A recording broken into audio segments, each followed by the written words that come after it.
Welcome back to Word of the Day with Lance Conrad. Today's word is beguile. Let me tell you a story. To beguile is to trick or influence by deception. This word comes from the old French word guiler, which means to deceive or cheat. However, William Shakespeare, through his writings, changed the word to also mean to charm or seduce, which has become the more common usage. Our story today follows a woman named Nancy Wake. In 1928, at the age of 16, Nancy ran away from her home in Australia to seek adventure.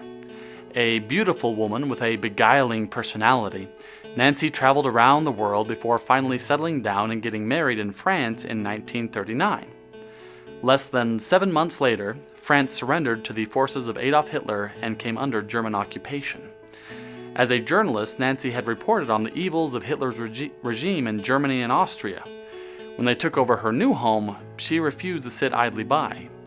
For several years, she worked with the French resistance, smuggling Jewish families and downed Allied airmen to safety, using her beauty and wit to beguile German soldiers into letting her into and out of restricted areas.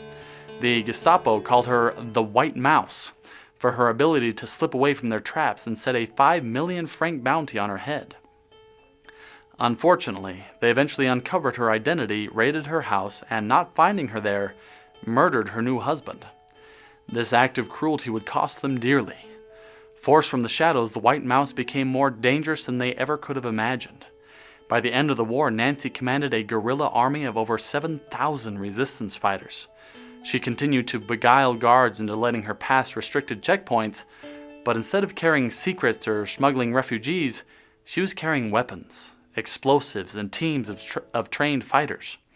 17 times she personally led missions to rescue downed British pilots and transport them to safety in Spain. She dynamited supply depots, hunted down enemy spies, and raided enemy convoys and installations. Nancy survived the war and lived to the ripe old age of 98. She is remembered as the most decorated woman of World War II and one of the most beguiling women in history.